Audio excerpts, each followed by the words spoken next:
Hello guys, welcome back to the channel. तो दोस्तों, कैसे हैं आप सभी लोग? आई होप कि आप सभी लोग अच्छे होंगे। और आज हम आप लोगों के लिए लेके आए हैं बहुत ही लेटेस्ट वीडियो। ये वीडियो हिंदी वर्णमाला से रिलेटेड है और ये जो है सेलेक्टेड बेस्ड क्वेश्चन है जो प्रीवियस ईयर के एग्जाम पेपर है उनमें से आपके लिए सेलेक्ट करके बनाए गए हैं। तो चलिए शुरू करते हैं। आपको सिर्फ 10 मिनट देना है इन्हें रिवाइज करने के लिए, बाकी आपको कुछ नहीं करना है। तो चलिए शुरू करते हैं। हमारा फर्स्ट क्वेश्चन है सजातीय स्वर कौन सा है। तो आपको बताना है कि सजातीय स्वर कौन सा है। अगर आपने वर्णमाला से रिलेटेड जो है चैप्टर पढ़ा होगा तो आपको ये पता होगा कि सजातीय विजातीय किसे कहते हैं। तो इसका जो राइट आंसर है वो है ऑप्शन नंबर डी, सजातीय स्वर जो है बड़ा ऊ कहलाता है। देखिए, सजातीय स्वर होते हैं हमारे चार जो है, सॉरी, तीन जो है सजातीय स्वर होते हैं और चार जो है विजातीय स्वर होते हैं। सजातीय स्वर कौन कौन से होते हैं? तीन। वो होते हैं बड़ा आ, बड़ी ई और ऊ। बड़ा ऊ तो ये सजातीय स्वर हो गए। और विजातीय स्वर होते हैं हमारे ए, आई, ओ और औ। ये जो है हमारे चार विजातीय स्वर होते हैं। तो आपका जो सजातीय स्वर है वो ऊ है। ऑप्शन नंबर डी जो है आपका राइट आंसर हो जाएगा। नेक्स्ट क्वेश्चन देखिए। नेक्स्ट क्वेश्चन है हिंदी में मूल उच्चारण स्थानों की संख्या कितनी होती है। तो आपको बताना है कि जो हिंदी में मूल उच्चारण स्थानों की संख्या कितनी होती है। तो इसका जो राइट आंसर है वो है ऑप्शन नंबर सी। मूल उच्चारण स्थानों की संख्या 5 होती है। कौन कौन से? देखिए, क से होते हैं हमारा कंठ और म से मूर्धन्य, ठीक है, टी से तालव्य, डी से दंत और ओ से ओष्ठ हो जाते हैं। नेक्स्ट क्वेश्चन देखिए। नेक्स्ट क्वेश्चन है निम्न में से किस वर्ण को संकर वर्ण अथवा ताड़नजात वर्ण कहा जाता है। तो उसका जो राइट आंसर है वो है ऑप्शन नंबर 20 का राइट आंसर हो जाएगा। आपको सिर्फ रिवीजन करना है, आप इन्हें एक बार जरूर देखिएगा, सिर्फ 10 मिनट निकालने हैं आपको। नेक्स्ट क्वेश्चन देखिए। नेक्स्ट क्वेश्चन है हमारा निम्न में से काकल्य वर्ण है। आपको बताना है कि काकल्य वर्ण कौन सा है। तो इसका जो राइट आंसर है वो है ऑप्शन नंबर सी, ह जो है काकल्य वर्ण है। नेक्स्ट क्वेश्चन देखिए। नेक्स्ट क्वेश्चन है हमारा एक ही ध्वनि का द्वित हो जाने पर क्या कहलाती है। एक ध्वनि जो है द्वित हो जाने पर क्या कहलाती है। तो इसका जो राइट आंसर है वो है ऑप्शन नंबर बी, ये जो है युग्मक ध्वनि हो जाती है। एक ही ध्वनि द्वित हो जाने का मतलब होता है जैसे कि एक ही शब्द, जैसे एक वर्ड जो है 2 बार लिखा जाता है, जैसे दिक्कत। इसमें जो है क पहले आधा लिखा गया है फिर पूरा लिखा गया है, तो इससे जो है द्वित कहा जाता है। और ये कौन सी क्रिया, ये कौन सी ध्वनि कहलाती है? युग्मक ध्वनि कहलाती है। नेक्स्ट क्वेश्चन देखिए। निम्नलिखित में से कौन सा वर्ण स्त्रीलिंग नहीं है। तो आपको बताना है कि स्त्रीलिंग कौन सा नहीं है। तो इसका जो राइट आंसर है वो है ऑप्शन नंबर डी, ए जो है हमारा स्त्रीलिंग नहीं है। नेक्स्ट क्वेश्चन देखिए। पुस्तक, समाचार पत्र, लेखक का शीर्षक, किसी का उपनाम आदि लिखने के लिए किस चिन्ह का प्रयोग किया जाता है। तो इसका जो राइट आंसर है वो है इकहरे दोहरण चिन्ह की। जैसे देखिए इन्वर्टेड कॉमा लिखते हैं हम, सिंगल इन्वर्टेड कॉमा में लिखते हैं, इसे इकहरा इन्वर्टेड कॉमा कहते हैं। नेक्स्ट क्वेश्चन देखिए।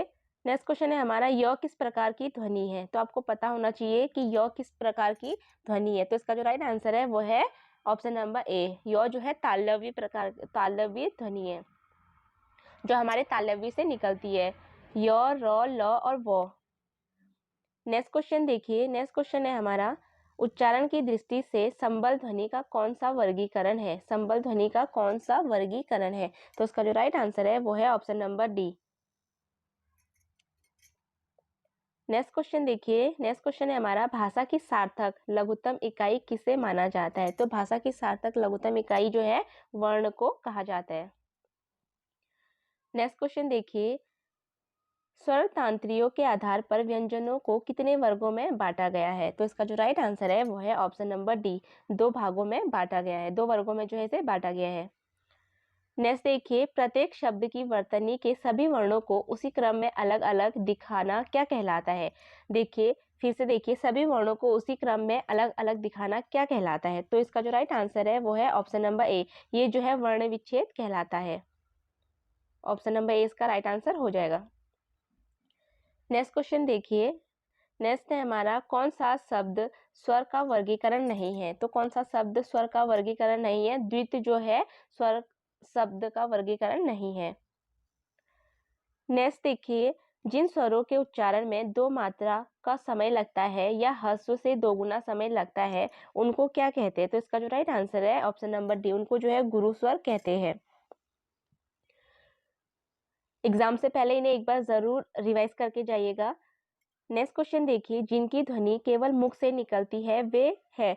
जिनकी ध्वनि सिर्फ मुख से निकलती है वे कौन सी ध्वनि है? उनको कहा जाता है, उन्हें निम्नुनासिक जो है स्वर कहा जाता है, जो सिर्फ जो है मुख से निकलती है। नेक्स्ट क्वेश्चन देखिए, केवल मुंह से बोले जाने वाले स्वर वर्णों को क्या कहते हैं? तो इसका जो राइट आंसर है वो है ऑप्शन नंबर डी, निम्नुनासिक जो है इनको कहा जाता है। नेक्स्ट देखिए, अंतस्थ व्यंजन कौन सा है? तो आपको पता हो जाएगा कि अंतस्थ व्यंजन कौन सा है। इसमें अगर आपने वर्णमाला से रिलेटेड जो है आपने चैप्टर पढ़ा होगा, डिटेल में अगर आपने पढ़ा है तो आपको रिवीजन करने में बहुत आसानी हो जाएगी। देखिए इसका जो राइट आंसर है वो है ऑप्शन नंबर बी, लौ।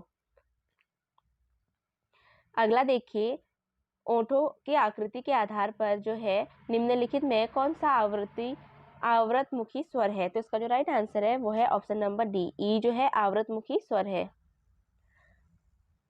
जिह्वा के अगला क्वेश्चन है, जिह्वा के आधार पर स्वर कितने प्रकार के होते हैं? तो दोस्तों जिह्वा के आधार पर जो है स्वर 3 प्रकार के होते हैं। नेक्स्ट देखिए, मुख द्वार के आधार पर स्वरों का वर्गीकरण कितने आधार पर किया जाता है? तो इसका जो राइट आंसर है वो है ऑप्शन नंबर बी, 4 आधारों पर जो है किया जाता है। नेक्स्ट क्वेश्चन देखिए हमारा, हिंदी में ध्वनियाँ कितने प्रकार की होती है? तो दोस्तों हिंदी में जो ध्वनियाँ होती है वो 2 प्रकार की ध्वनियाँ होती है। नेक्स्ट क्वेश्चन देखिए, निम्न में से दीर्घ स्वर है, आपको बताना है कि इसमें से दीर्घ स्वर कौन सा है? तो जो है बी हमारा राइट आंसर हो जाएगा, छोटी ई जो है वो दीर्घ स्वर है। नेक्स्ट क्वेश्चन देखिए, दो व्यंजन जब एक साथ मिलते हैं तो क्या कहलाते हैं? जब 2 व्यंजन एक साथ मिलते हैं तो वो क्या कहलाते हैं?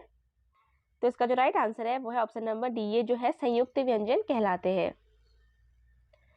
नेक्स्ट देखिए, अनुस्वार किसका कार्य करता है? अनुस्वार जो है किसका कार्य करता है? तो इसका जो राइट आंसर है वो है ऑप्शन नंबर ए, पंचम वर्ण का जो है अनुस्वार कार्य करता है।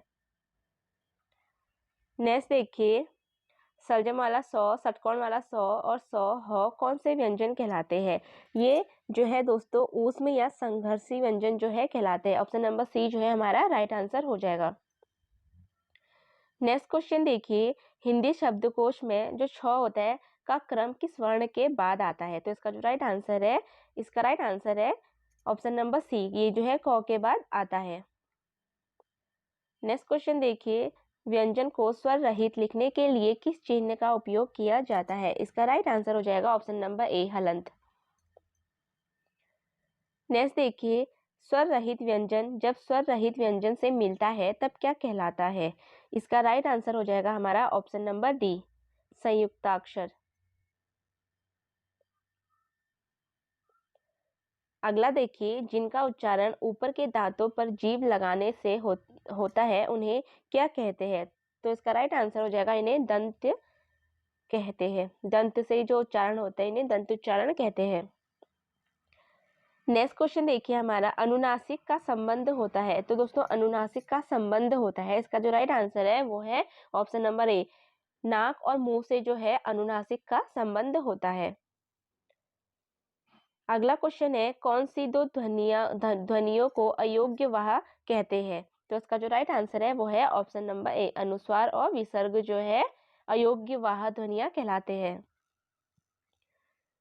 नेक्स्ट क्वेश्चन है हमारा, हिंदी में अल्प प्राण वर्णों की संख्या कितनी है? तो दोस्तों हिंदी में जो है अल्प प्राण वर्णों की संख्या 31 है। ऑप्शन नंबर सी जो है हमारा राइट आंसर हो जाएगा। हमारा आज का लास्ट क्वेश्चन है, जिस स्वर के उच्चारण में 2 मात्राएं लगती है उसे क्या कहते हैं? तो इसका राइट आंसर हो जाएगा, उसे गुरु स्वर कहते हैं। दोस्तों अगर आप लोगों को हमारी वीडियो पसंद आई हो तो please like share and subscribe जरूर कीजिएगा, साथ ही साथ बेल आइकन को भी